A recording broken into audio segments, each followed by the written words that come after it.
Novak, I think after you said you were feeling a bit hot-headed, can you just talk about some of the frustrations you felt with the crowd tonight? No, I'll just leave it. It's it's nothing that hasn't happened yet, so it's fine. It's all heat of the battle. Do you think any of it overstepped the mark? Yeah, if it's a few people here and there, I understand. You have a few drinks more, and then you get into it. But on the court it's frustrating. So it comes in a bad moment, and and if it's repetitive, it happens like for an hour. And somebody tells you in the corner things that you don't want to hear, and constant provoking. Then of course it's it comes to a point where you just you respond. So I tried to tolerate, but then at one point I had to respond, and that's all to say about it. So I was sort of similar thing. Danielle Collins played last night, if you saw, and she got a lot of attention for her own interactions with the crowd. I loved her response. Yeah, so I'm just wondering. I loved it. Everything she said on the court, off the court. Big fan of Danielle Collins after that. I was before, but now, big fan. You think that sort of thing I should love it. More, I guess, appreciated, and that you can give it back. Like if you're I actually thought. I mean, I heard some comments of people that she shouldn't have said that or that. I think she handled it really well. I don't think I would be that polite, but I know exactly the feeling. So I think she was funny, smart, and just big fan of what she did. Big fan. You tend to be less sort of precious or serious about these sorts of things? I don't know. Yes and no, I guess. I don't know. We have the history and tradition that we are proud of, and makes our sport different from other sports.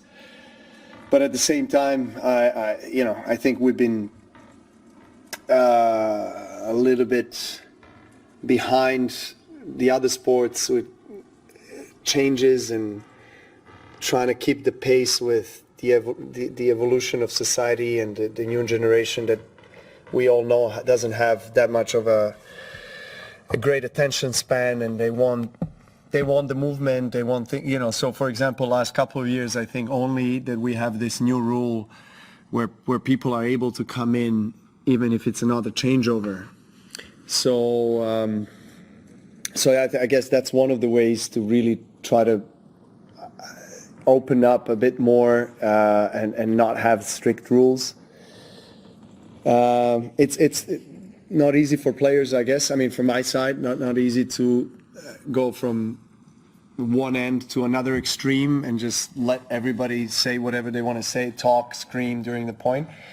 So I feel like with tennis it takes a little bit of more time, but with next gen finals, which is a concept that I think is very positive for our sport, and I had my differences with Chris Kermode, our former president, but with next gen finals, I think it was a brilliant idea to test certain changes that we might want to implement on a tour level, the highest tour level. I think they had, I don't know if they still have it, they had this headphones coaching, and then everyone watching on TV can hear what the player and coach are talking about. Fast 4 sets, no ad, no let, maybe not everything is ready to be implemented on the highest level, but I think there are certain changes that are worthy of considering. So yeah, I think that we should try to look to connect more with the younger people and bring them and I would want to see a little bit more entertainment. For example, why wouldn't we consider doing something between the sets, like the Super Bowl, or I don't know,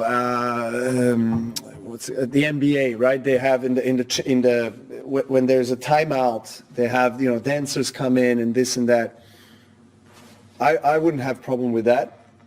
Nice dancers, there front for a few minutes more break, and so I can relax my nerves and think about something else, and then I feel like it would bring more fun element and entertainment to the tennis that we know has been quite traditional and maybe conservative in some things.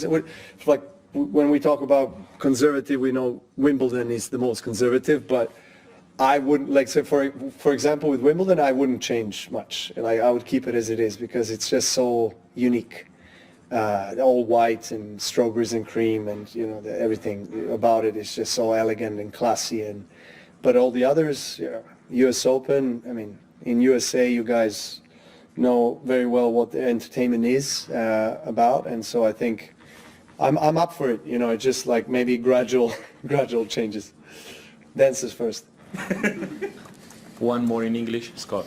No, I'd like to ask you about Alex de Minaur. He's becoming such a hometown hope here. Strangely, Excuse me, I'm so sorry, but can you repeat that again? I'd like to ask about Alex de Minaur. He's becoming a big hope back here for, really going deep in the tournament. Right. You've actually barely played him, but you did beat him 2 years ago. Right. What would you say about his improvement over the last 12 to 24 months? Terrific improvement. I think his serve became a big weapon. Maybe it wasn't before.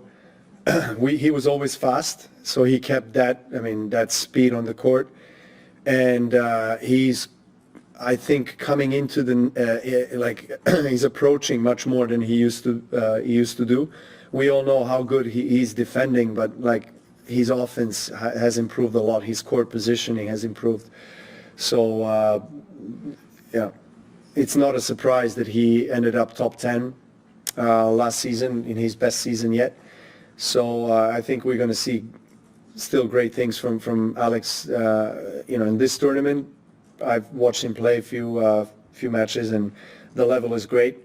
He's got the crowd behind him, so he's playing really well. Andrew, very last one, quick.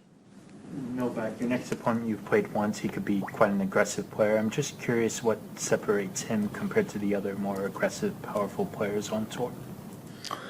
I mean, Lehečka has won Brisbane, and she's in a really good form, and has been winning comfortably his first 3 rounds here. So, for sure, another Czech player that I'm going to face. That there are some similarities between him and Mahac, I think. The Czech tennis school backhands are terrific. I mean, such a solid backhands, and Lehečka is one of the fittest guys on the tour, and I think his serve is underestimated. It's a big weapon. Wins a lot of free points in the first serve, and the more matches you win, the more confident you are. So I'm sure this kind of matchup comes at the right time for him. I'm sure he feels that he can beat me, and if we play in the center court, night session, it will be a great matchup. I'm looking forward to it. I like the way I played tonight, and I can expect another very, aggressive player that plays very flat, similar to what I experienced tonight, and hopefully the result will be the same.